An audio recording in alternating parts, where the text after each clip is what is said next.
जेठानी के गांव के स्टाइल वर्सेस देवरानी के शहर के स्टाइल में रसोई। मिट्टी की सुंदर रसोई जिसके दीवारों पर सुंदर फूल बने हुए हैं। सामने सुंदर 2 मुंह का चूल्हा है। अलमारी पर सुंदर मिट्टी के बर्तन और पीतल के बर्तन रखे हुए हैं। चूल्हे के सामने एक सुंदर कालीन बिछी है जिस पर पूजा बैठकर खाना पका रही है। सुनिए जी, आजकल सपने में माँ जी बहुत आती है। पता नहीं माँ जी की सेहत ठीक है कि नहीं। अरे ये क्या बात हुई? अगर माँ तुम्हारे सपने में आ रही है तो इसका मतलब ये थोड़ी ना हुआ कि माँ बीमार है। नहीं, मेरे कहने का मतलब वो नहीं था, लेकिन ऐसा होता है ना कि जब कोई सपने में आता है तो वो इंसान थोड़ा बहुत परेशान होता है या वो हमारे बारे में ही सोच रहा होता है। हाँ, हो सकता है माँ को तुम्हारी याद आ रही हो। हाँ, खैर देवरानी जी तो उनका अच्छे से ध्यान रखती ही होंगी। ओह गॉड, अच्छा वो मैंने ये ऑनलाइन प्रिजर्वेटिव आलू के पराठे बना दिए थे। अब फटाफट उन्हें तवे पर गर्म करके सबको खिला देती हूँ। अब पैकेट से कच्चे पराठे निकालकर नव्या तवे पर सेकती है और फिर टोमेटो सॉस के साथ घर के लोगों को सर्व करती है। सुभाष पराठे का जैसा ही पहला निवाला अपने मुंह में लेता है। अरे बहू, ये कैसे आलू के पराठे बनाए हैं तुमने? इसके अंदर से तो प्लास्टिक की बदबू आ रही है। हाँ, और इसके अंदर भरा हुआ आलू भी खराब हो चुका है। बदबू आ रही है इसके अंदर से। अरे खड़ी क्या हो नव्या, कुछ बोलो भी। ये कैसा पराठा बनाया तुमने? सच में ये पराठे बहुत बेकार है। भाभी, आपने क्या इसे बाहर से मंगवाया है? अरे वाह, तुम तो बड़ी समझदार हो। हाँ, मैंने ये आलू के पराठे बाहर से ही मंगवाया है। आजकल ऑनलाइन पराठे, समोसे, चाउमीन सब आ जाता है, जिसे बस हल्की फ्लेम पर गर्म करना होता है। अरे बहू, ऑनलाइन पराठे मंगवाने से पहले एक बार पूछ भी लेती। तुम्हें पता नहीं क्या कि पैकेट की चीज कितने दिनों पुरानी होती है? और क्या, इससे तो हमारी सेहत भी खराब हो सकती है। अरे कुछ नहीं होगा, आजकल सब अपना समय बचाने के लिए यही करते हैं। और रसोई में देखिए गर्मी कितनी ज्यादा हो रही है। मैं इतनी गर्मी में आप लोगों के लिए रसोई में खड़ी होकर कुछ नहीं बना सकती। अब ये सुनकर घर वाले मुंह बनाकर उसी आलू के पराठे को खाते हैं और अपने अपने काम में व्यस्त हो जाते हैं। अब अगले दिन, नव्या, मेरे लिए घर का बना टिफिन पैक कर दो। बाहर का खाना खाकर मैं बोर हो गया हूँ। हाँ भाभी, आप कभी हमें लंच बॉक्स नहीं देती हो। चलो मेरा भी लंच पैक कर दो। अब नव्या ये सुनकर बड़ी परेशान हो जाती है। क्या इतनी गर्मी में मैं आप लोगों का टिफिन पैक करूं? तभी वहां आती है गायत्री। ये सब कुछ सुनकर, इतना परेशान क्यों हो रही हो बहू? तुम्हारी रसोई में सारी फैसिलिटीज हैं। रोटी मेकर है, डिश वॉशर है, मसाला पीसने के लिए मिक्सर है, माइक्रोवेव है और रसोई में चिमनी भी लगा हुआ है जिससे सारी गर्माहट बाहर निकल जाती है।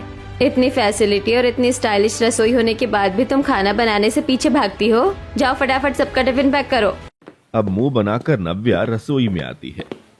मुझसे नहीं बनने वाला इन लोगों का लंच बॉक्स। एक काम करती हूँ, फ्रिज में ब्रेड पड़ा हुआ है, उसी के अंदर चीज और कुछ वेजिटेबल्स डाल के माइक्रोवेव में ब्रेड पिज्जा बना देती हूँ।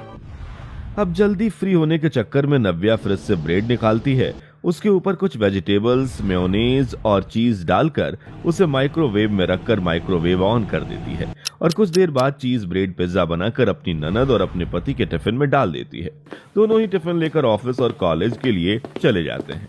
दूसरी तरफ नव्या, मम्मी जी, सारा काम तो हो गया है और मैंने रसोई में सफोला ओट्स मंगा कर रख दिया है। आप अपने लिए दोपहर में सफोला ओट्स बनाकर खा लीजिएगा। मैं अपने दोस्तों के साथ एक छोटी सी पार्टी में जा रही हूँ। इतना कहकर नव्या वहां से चली जाती है और फिर अपने दोस्तों के साथ पार्टी एंजॉय करती है। अब दोपहर 2 बजे जब गायत्री रसोई में आती है तो रसोई चारों तरफ से गंदी होती है। डस्टबिन में कूड़ा पड़ा होता है, सिंक में जूठे बर्तन होते हैं और स्लैब के कोनों में कॉकरोच चल रहे होते हैं। हे भगवान, इतनी स्टाइलिश रसोई की ऐसी तैसी कर रखी है मेरी बहू ने। है ये रसोई? छी, मैं नहीं पका सकती यहाँ कुछ भी अपने लिए। मुझे घिन आ रही है। इतना कहकर गायत्री अपने कमरे में भूखे पेट ही सो जाती है। दूसरी तरफ कॉलेज में जब निशा अपना लंच बॉक्स खोलती है तो, अरे निशा, तुम ये कैसा ब्रेड पिज्जा लेकर आई हो? इसके अंदर से तो बदबू आ रही है। शायद इसमें इस्तेमाल की गई सब्जियां खराब है। हे भगवान, लगता है मेरी भाभी ने पिज्जा बनाते टाइम सब्जियों को देखा नहीं कि वो सब्जी ठीक भी है कि नहीं। तुम ठीक कह रही हो आकृति, ये पिज्जा खाने लायक नहीं है। दूसरी तरफ अंकित जब अपने दोस्तों के साथ अपना लंच बॉक्स खोलता है तो, अरे भाई, कितने साल पुरानी चीज पिज्जा लेकर आया है तू? अरे इसके अंदर से तो बदबू आ रही है। और क्या ये सब खाने की अभी तेरी उम्र है? अरे क्या करूं यार, मेरी पत्नी को मैंने कितनी फैसिलिटीज दे रखी है, इतनी स्टाइलिश रसोई बनवा रखी है, लेकिन उसके बाद भी वो मन लगाकर खाना नहीं बनाती। दूसरी तरफ खेत में फसल की कटाई करते हुए पूजा का पति जब अपना टिफिन खोलता है तो उसके अंदर लहसुन की चटनी, सरसों का साग, मिक्स वेज, गेहूं की रोटी, बाजरे की रोटी और ठंडी ठंडी लस्सी होती है, जिसे देखकर बाकी किसान कहते हैं, हार्दिक भाई तुम्हारी तो मौज है। तुम्हारी पत्नी तुम्हारे खान पान और तुम्हारी सेहत का पूरा ध्यान रखती है। तुम्हारे तो टिफिन खुलते ही खाने की खुशबू खेत के चारों तरफ फैलने लगती है भाई। जी शुक्रिया हार्दिक भाई। थोड़ा बहुत हम भी चख लें क्या भाभी के हाथ का खाना? अरे अरे क्यों नहीं, आओ बैठो ना। अब हार्दिक अपने अन्य किसान दोस्तों के साथ बैठकर खेत में ही लंच करता है। वहीं पूजा दोपहर में अपनी बेटी के लिए दाल, चावल और पकौड़े तल रही होती है, जिसकी खुशबू गांव की कलावती के नाक में जाती है और वो खुशबू को सूंघकर पूजा की रसोई में आती है। अच्छा तो पकौड़े तल रही हो बहू, इसकी खुशबू बाहर तक जा रही है। लगता है सरसों के कच्चे घनी तेल इस्तेमाल किया है और बेसन भी अपने हाथ से ही बनाया है। मम्मी बहुत तेज भूख लग रही है, जल्दी से दाल चावल पकौड़े खाने को दो ना। हाँ अभी देती हूँ बेटी। अब पूजा फटाफट अपनी बेटी को प्लेट में दाल, चावल, आलू गोभी के पकौड़े निकाल कर देती है। हाँ चाची, मैं सरसों के कच्चे घनी तेल का ही इस्तेमाल करती हूँ और बेसन भी मैंने खुद अपने घर में तैयार किया है। ये आटे की चक्की देख रही है, इसी चक्की में मैं भुने हुए चने डालती हूँ और उसे अच्छे से पीसकर बेसन तैयार कर लेती हूँ। अरे वाह, बड़ी मेहनती हो बहू तुम तो। अच्छा सुनो, 2-3 पकौड़े मुझे भी दे दो, मैंने कड़ी बनाई है, कड़ी चावल के साथ तुम्हारे पकौड़े खाकर मजा आ जाएगा। अब पूजा गर्मा गर्म पकौड़े कलावती को भी निकाल कर देती है। अब इस तरह एक दिन गायत्री के घर में पड़ोस की शकुंतला और बसंती आती हैं। अरे शकुंतला, बसंती, तुम दोनों यहाँ बड़े दिनों बाद फुर्सत मिली तुम्हें मेरे घर आने की। हाँ याद आ रही थी तेरी, तो तुमसे मिलने आ गए। अच्छा आओ बैठो। बहू जाओ, सबके लिए कुछ खाने पीने का बना लो, बहुत दिनों बाद ये लोग आए हैं, लंच तो करके ही जाएंगे। ठीक है मम्मी जी, मैं कुछ बनाकर लेकर आती हूँ। अब नव्या रसोई में आती है, जहाँ रसोई चारों तरफ से गंदी होती है। हे भगवान, इन मेहमानों को भी अभी आना था क्या? अब इनके चक्कर में मुझे रसोई भी साफ करनी पड़ेगी। नहीं, मैं रसोई वगैरह साफ नहीं कर रही, मुझे दोपहर की नींद भी लेनी है। एक काम करती हूँ।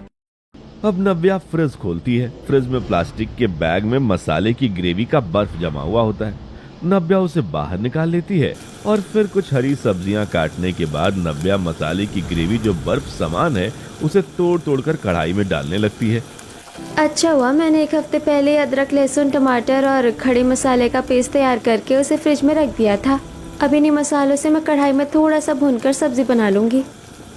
अब इस तरह नव्या सब्जी बनाती है और दूसरी तरफ वह रोटी मेकर से रोटी बनाने लगती है कि तभी रोटी मेकर फट से आवाज करती है। ओह गॉड, इस रोटी मेकर को भी अभी खराब होना था। चलो, जितनी रोटी बनी है एक काम करती हूँ, फ्रिज में रात के चावल रखे हैं, उन्हें ही गर्म कर देती हूँ। अब फ्रिज से बासी चावल निकाल कर नव्या गर्म करती है और फिर सभी खाने को लाकर वह डाइनिंग टेबल पर रखती है। सभी लोग खाना खाते ही खाने को उगल देते हैं।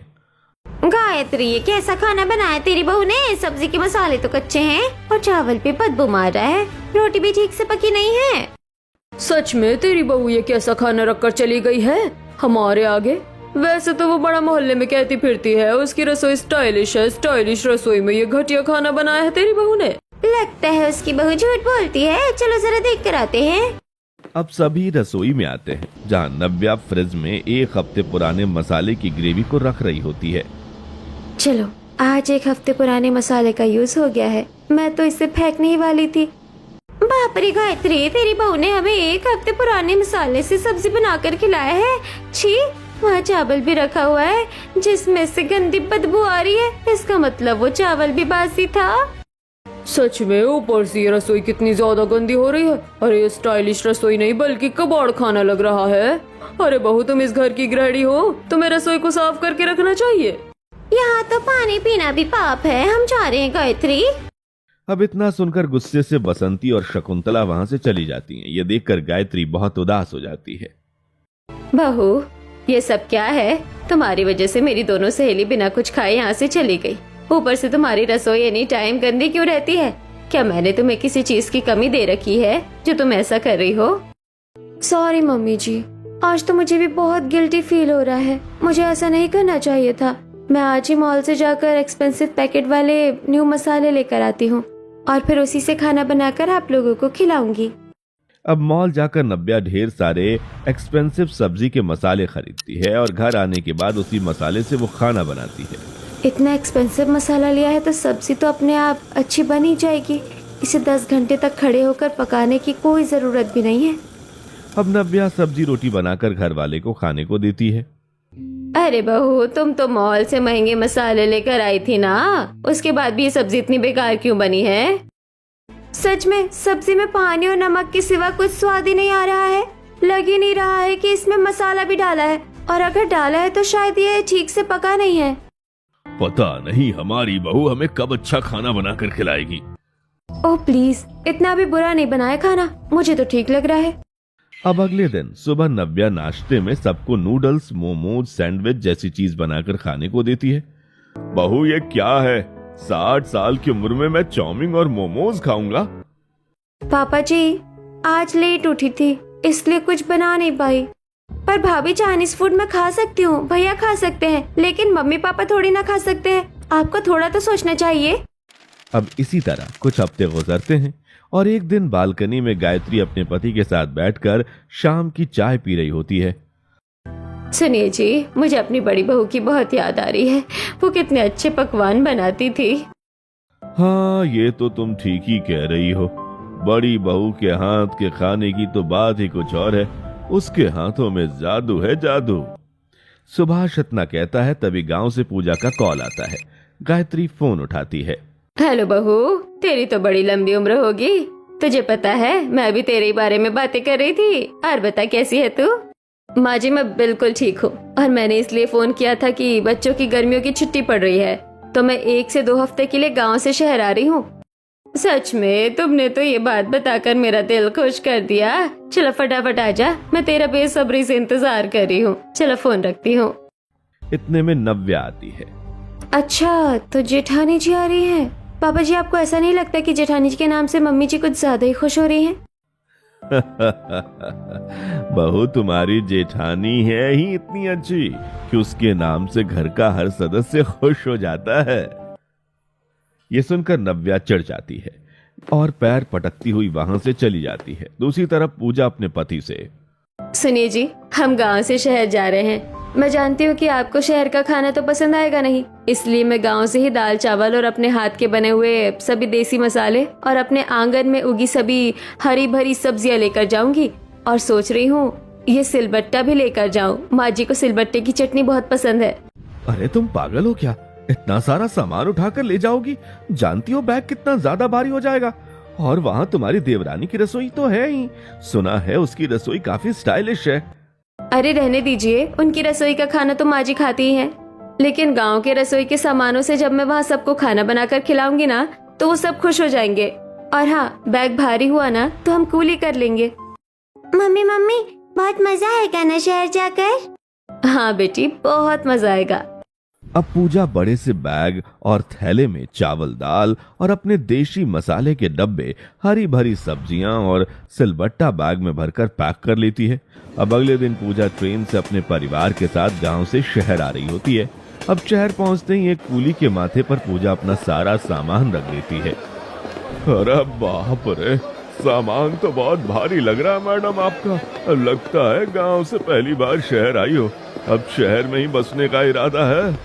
अरे नहीं भैया, ऐसा कुछ नहीं है। गांव से शहर तो मैं अपने परिवार से मिलने आई हूँ बस, और उन सब के लिए कुछ न कुछ लेकर आई हूँ, इसलिए बैग थोड़ा भारी है।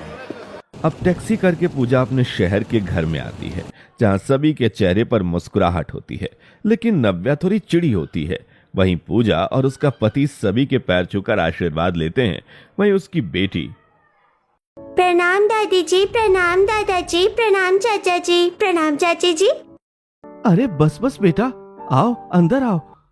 चलो तुम सब हाथ मुंह धोकर कपड़े बदल लो। छोटी बहू जाओ, सबके लिए कुछ खाने का बना लो। सब बहुत दूर से आए हैं, भूख लग रही होगी। अब नव्या रसोई में आकर खाना बनाने की बजाय सबके लिए चाउमीन, मोमोज, नूडल्स बनाकर तैयार करती है और वही चाइनीज फास्ट फूड घर के सदस्यों को डाइनिंग टेबल पर खाने को देती है, जिसे देखकर नव्या का जेठ कहता है, अरे ये सब क्या है? माँ, घर में दाल चावल रोटी सब्जी साग पापड़ नहीं थे क्या बनाने के लिए? मैं भी ये सब नहीं खाती हूँ दादी जी, मुझे तो घर का खाना ही पसंद है। माँ कहती है ये सब सेहत के लिए ठीक नहीं होता। भाभी, आज तो कुछ अच्छा बना लेती। बड़ी भाभी इतने दिनों बाद गांव से शहर आई है। बहू, ये सब क्या है? तुम्हें खाना बनाने को कहा था और तुम ये चाउमीन मोमोज बना कर ले आई हो। अरे मम्मी जी, मुझे लगा ये लोग गांव से आए हैं, इन्होंने कभी ये चाइनीज बर्गर पिज्जा मोमोज तो खाया नहीं होगा, इसलिए मैंने सोचा कि मैं यही बना दूं इन लोगों के लिए। सॉरी, अगर आप लोगों को अच्छा नहीं लगा तो मैं रात को कुछ अच्छा बना दूंगी। ठीक है देवरानी जी, सुनिए जी, जो बना है वही खा लीजिए, रात को कुछ अच्छा खा लेंगे। अब सभी लोग मुंह बनाकर वही बर्गर, चाउमीन, पिज्जा खाते हैं। अब रात को पूजा गांव से लाए सभी सामान का थैला लेकर खुद रसोई में रात का खाना बनाने पहुंचती है, लेकिन रसोई चारों तरफ से गंदी और बदबूदार देखकर उसकी हालत खराब हो जाती है। बाप रे, देवरानी जी की रसोई देखने में तो काफी स्टाइलिश है। यहाँ महंगी महंगी मशीनें भी है, लेकिन साफ सफाई तो जरा भी नहीं है। डस्टबिन से बदबू, सिंक में झूठे बर्तन, फर्श पर चिकनाई, वही गैस पर भी चिकनाई चारों ओर फैली हुई है। देवरानी जी रसोई साफ नहीं करती क्या? अब पूजा खुद ही सबसे पहले रसोई में झाड़ू लगाती है, फिर जूठे बर्तन धोती है और फिर स्लैब से लेकर रसोई के फर्श तक को पोछे से अच्छे से पोंछती है। अब सफाई होने के बाद पूजा अपने थैले से कदीमा, पालक, बथुआ, मक्के का आटा, अरहर की दाल, चावल, सिलबट्टा निकालती है। एक बार देखती हूँ देवरानी जी की रसोई में कौन कौन सी दाल है। अब पूजा जैसे ही दाल का डब्बा खोलती है, उसके अंदर कीड़े चल रहे होते हैं। डर के मारे पूजा उस दाल के डब्बे को डस्टबिन में फेंकती है। बाप रे, देवरानी जी खाना नहीं बनाती है क्या? उन्होंने उस दाल के डिब्बे को सालों से खोला ही नहीं है। अच्छा है मैं गांव से राशन लेके आई हूँ। अब पूजा कदीमा, बथुआ, पालक जैसे सब्जियों को अच्छे से छांट कर काटती है, उसे धोती है और फिर सिलबट्टे पर मसाला पीसने लगती है। तभी वहाँ पर उसकी सास आ जाती है। अरे बहू, तुम ये सब कुछ गांव से ही लेकर आई हो क्या? क्योंकि मेरी रसोई में तो ये देसी सिलबट्टा था ही नहीं। माँ जी, मैं ये सब कुछ गांव से लेकर आई हूँ। आज मैं आपको शहरी रसोई में ही गांव के स्टाइल में खाना बनाकर खिलाऊंगी। ये सुनकर गायत्री खुश हो जाती है और वहां से चली जाती है। अब पूजा जैसे ही कढ़ाई में गांव के देसी मसाले का छौंका लगाती है, मसाले की भीनी भीनी खुशबू रसोई से बाहर जाने लगती है, जिसे सूंघकर पड़ोस की बसंती फौरन गायत्री के घर में आती है।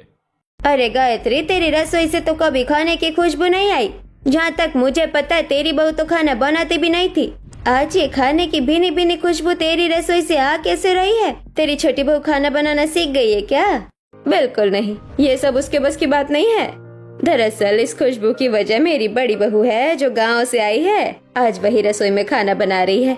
बैठो, तुम भी रात का खाना खाकर जाना। अब कुछ देर बाद पूजा अपने हाथ से डाइनिंग टेबल पर बथुए की दाल, कदीमे की सब्जी, तोड़ी की सब्जी, फ्राई दाल चावल, मक्के की रोटी और गेहूं के आटे की रोटी बनाकर डाइनिंग टेबल पर रखती है। 2 से 3 तरह की चटनी भी खाने में शामिल होती है। बाप रे, खाने के इतने सारे आइटम, आज तो मजा आ जाएगा। बड़ी भाभी, सच में इतना सारा खाना एक साथ मैंने कभी नहीं खाया। ऊपर से इस खाने की खुशबू तो मेरा मन ललचा रही है। हाँ, नव्या भाभी से तुम भी ऐसा खाना बनाना सीख लो ना। ये सुनकर नव्या चिढ़ जाती है। अब सभी लोग खुशी से खाना खाने लगते हैं। बहू, बड़ा अच्छा लगा तुम्हारे हाथ का खाना खाकर। सोच में तुम्हारी छोटी बहू से तो लाख गुना अच्छा खाना तुम्हारी गांव की बहू बनाती है। मजा आ गया खाना खाकर, आज तो बहुत अच्छी नींद आएगी। सच में जेठानी जी ने खाना तो अच्छा बनाया है, लेकिन मैं इनकी तारीफ नहीं करूंगी। अब इसी तरह कुछ हफ्ते गुजरते हैं और एक दिन नव्या घर के बाहर ओखली में मोटा धनिया, सूखी मिर्ची कूट रही होती है। तभी पड़ोस की सुमित्रा और बसंती वहां आती हैं। अरे, तुम तो गायत्री की गांव की बहू हो ना? अरे हाँ, ये गायत्री की बड़ी बहू है जो गांव से आई है। लेकिन बहू, तुम ये क्या कर रही हो? ये मसाले क्यों कूट रही हो? इतने में वहां गायत्री आ जाती है। जी, वो मुझे शहर के मसाले पसंद नहीं है। मैं गांव से सूखे मसाले लेकर आई थी, अब उन्हें ही कूट कर तैयार कर रही हूँ ताकि अपनी सास को देसी मसाले से खाना बनाकर खिला सकूं। बाप रे, कितनी परवाह करती है गायत्री तुम्हारी बहू तुम्हारे खान पान का। यही सोच अगर तुम्हारी छोटी बहू में भी होती तो कितना अच्छा होता, लेकिन वो तो कामचोर है। सही कहा। वैसे बहू थोड़ा सा मसाला मुझे भी दे देना, मैं भी आज देसी मसाले से ही खाना बनाऊंगी। अब बालकनी में खड़ी नव्या ये सब कुछ सुन रही होती है। हे भगवान, लगता है मेरी जेठानी खुद तो यहाँ आई ही है, साथ ही अपनी देहाती रसोई भी उठा कर ले आई है। ऊपर से सब उसी के गुण गा रहे हैं, जैसे मैंने तो इन लोगों के लिए कभी कुछ किया ही नहीं। अब इसी तरह जब अंकित और निशा अपनी बड़ी भाभी के हाथ का बना खाना कॉलेज और ऑफिस लेकर जाते हैं तो वहाँ उनके खाने की बहुत तारीफ होती है। अंकित, आज तो तुम्हारे टिफिन से बहुत अच्छी खुशबू आ रही है, क्या बात है? आज तुम्हारी पत्नी का मूड ठीक था क्या? अरे नहीं यार, मेरी पत्नी का मूड कभी ठीक नहीं होता। खाना बनाने के मामले में ये सब खाना तो मेरी गांव वाली भाभी ने बनाया है, तू भी खा। दूसरी तरफ आकृति निशा के लंच बॉक्स का खाना टेस्ट करके, अरे बाप रे, ये खाना तो बहुत स्वादिष्ट है। ऐसा खाना मैंने लास्ट टाइम गांव में खाया था। अरे तो ये खाना भी मेरी गांव की भाभी ने ही बनाया है, आकृति, और वो बहुत स्वादिष्ट खाना बनाती है। उनके हाथ का खाना बनते ही पूरे घर में खाने की खुशबू फैलने लगती है। अरे मोहल्ले के लोग तक आ जाते हैं मेरे घर में। अब घर आकर अंकित और निशा पूजा के खाने की तारीफ करते हैं। भाभी, आज का लंच बॉक्स इतना स्वादिष्ट था ना कि ऑफिस में सब तारीफ कर रहे थे। बड़ी भाभी, आप सच में बहुत अच्छा खाना बनाती हो। हाँ भाभी, आपके हाथ में जादू है, जादू। मेरी भी कॉलेज फ्रेंड्स आपके खाने की काफी तारीफ कर रही थी। ये सुनकर नव्या को फिर से गुस्सा आ जाता है। अच्छा, अब बस भी कीजिए। कितनी तारीफ करेंगे आप लोग जेठानी जी की? वैसे भी उनके जाने के बाद आपको फिर से मेरे हाथ का खाना खाना है। वहीं गायत्री अब जब भी रसोई में जाती तो रसोई चांदी की तरह चमचमा रही होती और अब रसोई में बदबू की जगह खुशबू फैली होती। जब से मेरी गांव की बहू आई है तब से मेरी शहरी बहू की रसोई चांदी की तरह चमचमाती है, वरना इससे पहले तो मेरी छोटी बहू ने इस रसोई को नरक बना रखा था। अब इसी तरह कुछ हफ्ते गुजरते हैं, जिसके बाद पूजा शहर से गांव जाने का फैसला लेती है। माँ जी चलिए, अब मैं चलती हूँ, मेरी बेटी की भी छुट्टियाँ खत्म हो गई है। भाभी, बिल्कुल भी मन नहीं है कि आप गांव जाओ। अब इस घर में स्वादिष्ट खाना हमें कौन बनाकर खिलाएगा? हाँ, मसालों की खुशबू भी नहीं आएगी रसोई से। हाँ, बड़ी बहू के हाथ का खाना खाकर तो थोड़ी सेहत भी ठीक हो गई थी। अरे बस बस, बहुत तारीफ हो गई जेठानी जी की। और आपको लेट हो रहा होगा जेठानी जी, समय से चले जाइए वरना ट्रेन छूट जाएगी। देवरानी जी, मैं जा रही हूँ, आप लोग अपना ध्यान रखना। अब पूजा अपने परिवार वालों के साथ दोबारा गांव आ जाती है, लेकिन पूजा के गांव गए ठीक से 1 महीना भी नहीं गुजरता कि गायत्री की तबीयत बहुत ज्यादा खराब हो जाती है। माँ, आप अपना ध्यान नहीं रख रही हो क्या? क्या हो रहा है मम्मी आपको? क्या होगा बेटी, छोटी बहू बाहर का बना खाना खिलाती है जिससे मेरी सेहत खराब हो रही है। अब मुझे मेरी गांव की बहू ही ठीक कर सकती है। तुम लोग मुझे गांव छोड़ दो। तुम अकेले कैसे जाओगी? जाएंगे तो सब जाएंगे। हे भगवान, अब मेरी इस बीमार सास की वजह से हम सबको गांव जाना पड़ेगा। अब गायत्री की बिगड़ती तबीयत देखकर सभी लोग गांव आते हैं। घर के दरवाजे पर परिवार वालों को देखकर पूजा, अरे आप लोग आइए ना, अंदर आइए। पड़ोसी यह देखकर, बहू तो ये है तुम्हारे सास ससुर और देवरानी। आप लोगों की बहुत तारीफ करती है पूजा। चलो अच्छा है, अब अपनी सास ससुर की सेवा करो। जी बिल्कुल माँ जी, चलिए। अब पूजा सबको रसोई में लेकर आती है और सबको चटाई पर बिठाकर मटके से ठंडा ठंडा पानी निकाल कर देती है। माँ, क्या हुआ? आपकी तबीयत ठीक नहीं है क्या? हाँ, तबीयत ठीक नहीं थी, इसलिए अपने गांव की बहू के पास आई हूँ। अब यही मुझे ठीक करेगी, छोटी बहू को तो मेरी चिंता है नहीं। हाँ माँ जी, यहाँ के हवा पानी में रहकर आपकी तबीयत जल्द ही ठीक हो जाएगी। ऐसा क्या है यहाँ के हवा पानी में? मुझे तो चारों तरफ गोबर की बदबू आ रही है। और ये पानी मिनरल वाटर नहीं है क्या? नव्या, ये गांव है, यहाँ जो मिल रहा है चुपचाप पी लो। अब कुछ देर बाद पूजा अपने घर के आंगन में आती है, जहाँ पर कुछ हरी भरी सब्जियां उगी होती हैं। अब पूजा सब्जियां तोड़ती है। अरे ये क्या जेठानी जी, आप अपने हाथों को मिट्टी में डालकर सब्जियां तोड़ रही हो? यहाँ मॉल नहीं है क्या? तभी गायत्री वहाँ आकर, छोटी बहू बड़ी बहू सब्जियां खुद उगाती है, तुम्हारी तरह पैकेट वाली सब्जी ये नहीं खाती। तुम भी कुछ सीखो इससे। अब चूल्हे पर पूजा लौकी तोरी जैसी सब्जियों को काटकर सिलबट्टे पर मसाला पीसकर उनकी सब्जी बनाती है, जिससे रसोई में थोड़ा धुआं और खाने की खुशबू फैलती है। खाने में से कितनी अच्छी खुशबू आ रही है। खुशबू? माँ जी, मेरे नाक और गले में तो धुआं जा रहा है। जेठानी जी, आप एक गैस सिलेंडर क्यों नहीं लगा लेती? देवरानी जी यहाँ सब चूल्हे पर ही खाना बनाते हैं। हाँ बहू, बंदर क्या जाने अदरक का स्वाद। इसने खुद तो शुरू से बाहर का कचरा खरीद के खाया है। अब खाना बनाकर पूजा चटाई बिछाती है और सबको पीतल के प्लेट में चावल, लौकी, चने की सब्जी, रोटी, प्याज, खीरे की सलाद, पुदीने की चटनी और बूंदी का रायता परोस देती है। मजा आ गया भाभी, क्या खाना बनाया आपने, वाह। सच में, और भाभी आपकी रसोई भी काफी ऐतिहासिक लगती है, बिल्कुल पुराने जमाने जैसी। अच्छा है। ये हमारे घर की सबसे पुरानी रसोई है जिसे मेरी बड़ी बहू ने अब तक सहेज कर रखा है। एक मेरी ये शहरी बहू है जिसको शहर के रसोई में इतनी फैसिलिटी दे रखी है मैंने, लेकिन फिर भी ये उस रसोई की कदर नहीं करती। अब बार बार नव्या अपनी बेइज्जती बर्दाश्त नहीं कर पाती और वो खाने से उठकर चली जाती है। अब अगली सुबह पूजा अपने घर के आंगन में बंधी गाय से बाल्टी में दूध निकाल रही होती है। छी छी, जेठानी जी आप ये क्या कर रही हो? यहाँ पर पैकेट वाला मिल्क नहीं मिलता क्या, जो आप हाथ से ये सब कर रही हैं? देवरानी जी, आपको पता है इस दूध में कितनी ताकत है? अब सुभाष वहां आकर, बड़ी बहू ये सब तुम्हारी देवरानी को क्या ही पता होगा। ये तो सब कुछ ऑनलाइन मंगाकर खाती पीती है। सीखो छोटी बहू, अपने जेठानी से कुछ सीखो।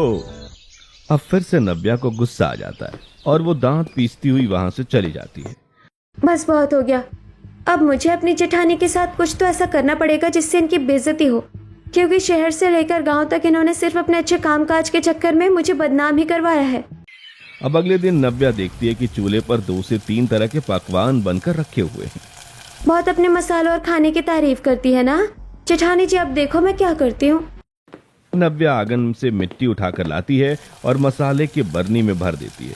वहीं बने हुए खाने में भी ढेर सारा नमक पलट देती है। अब नहा धोकर सभी आकर रसोई में बैठते हैं। पूजा सबको प्लेट में खाना निकाल कर देती है, लेकिन खाना खाते ही सब खाने को मुंह से उगल देते हैं। बहू, खाना तो जरूरत से ज्यादा ही नमकीन है। हाँ, इतना सारा नमक कौन डालता है? अब पूजा घबरा कर, क्या खाने में नमक ज्यादा है? ऐसा कैसे हो सकता है? मैंने तो सब कुछ हिसाब से डाला था। कोई बात नहीं बहू, कभी कभी ऊपर नीचे हो जाती है। अब इसी तरह अगले दिन नव्या देखती है चूल्हे पर खाना पक रहा है। हाँ कोई नहीं है, एक काम करती हूँ, चूल्हे की सारी लकड़ियों पर पानी पलट देती हूँ, न लकड़ियाँ जलेंगी न खाना ठीक से पकेगा। अब मटके से पानी लेकर नव्या जलती हुई लकड़ियों पर पलट देती है, जिससे खाना पूरी तरीके से नहीं पक पाता। अब जब सुबह सब नाश्ता करते हैं तो सब्जी कच्ची रहती है। बहू, सब्जी तो पूरी कच्ची है, मसाला भी ठीक से नहीं पका है। इस मसाले में मिलावट है भाभी, मुंह में कंकड़ आ रहे हैं। क्या मेरे मसाले में मिलावट? पर मैं तो मसाला हाथ से तैयार करती हूँ। पता नहीं बहू, लेकिन खाने में स्वाद नहीं है, सब्जी भी कच्ची है। माँ जी, मुझे तो लगता है कि अब जेठानी जी हमें गांव से भगाना चाहती हैं। अरे नहीं नहीं, ऐसा नहीं है। अब रात को कमरे में पूजा लेटी है। हे भगवान, ये सब क्या हो रहा है? अचानक से मेरा खाना बेस्वाद कैसे बन सकता है? अब अगली सुबह नव्या चूल्हे को तोड़ रही होती है। ना चूल्हा रहेगा ना अच्छा खाना बनेगा। बहुत सुन ली तारीफ अपनी जेठानी जी की। अब नव्या इतना कहती है कि तभी वहां पर उसकी जेठानी आ जाती है, जो अपनी आंखों से सब कुछ देख लेती है। हे भगवान, देवरानी जी आप मेरी मिट्टी के चूल्हे को तोड़ने की कोशिश क्यों कर रही हैं? इतने में घर के बाकी सदस्य भी वहां आते हैं। वह टूटा चूल्हा देखकर, अरे छोटी बहू, ये सब क्या है? माँ जी, मुझे समझ नहीं आ रहा है, देवरानी जी मेरे चूल्हे को तोड़ क्यों रही हैं? मैं समझ गई, कुछ दिन से आपके खाने में जो खराबी आ रही है ना, मुझे लग रहा है इन सब के पीछे भी इन्हीं का हाथ है। बहू सच सच बता, क्या ये सब तू जानबूझकर कर रही है? अब गुस्से से नव्या कहती है, हाँ, ये सब कुछ मैं जानबूझकर कर रही हूँ।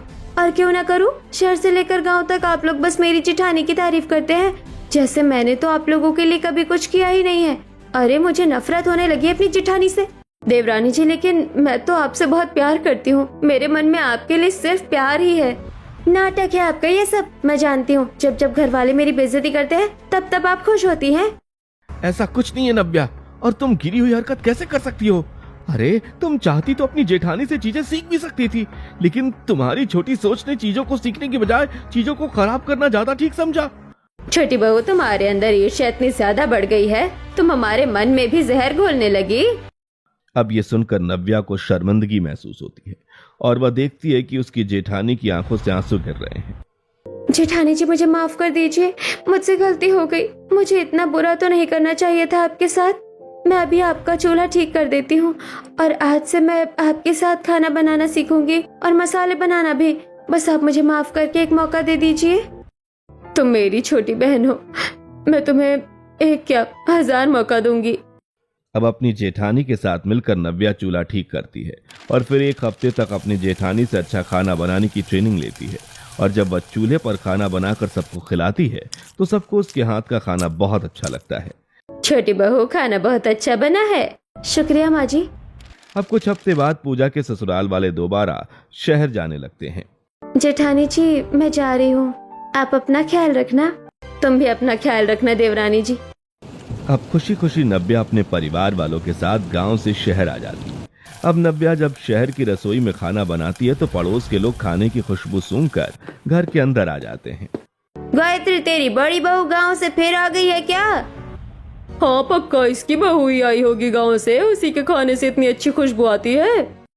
नहीं, इस बार मेरी बड़ी बहू नहीं बल्कि छोटी बहू अपनी जेठानी जी से सब कुछ सीख कर आई है गाँव से। अरे वाह, क्या बात है, तुम्हारी दोनों बहू ही बेहतरीन खाना बनाना सीख गई है। मतलब अब तो तुम्हें गांव से लेकर शहर तक दोनों ही रसोई में स्वादिष्ट पकवान खाने को मिलेंगे।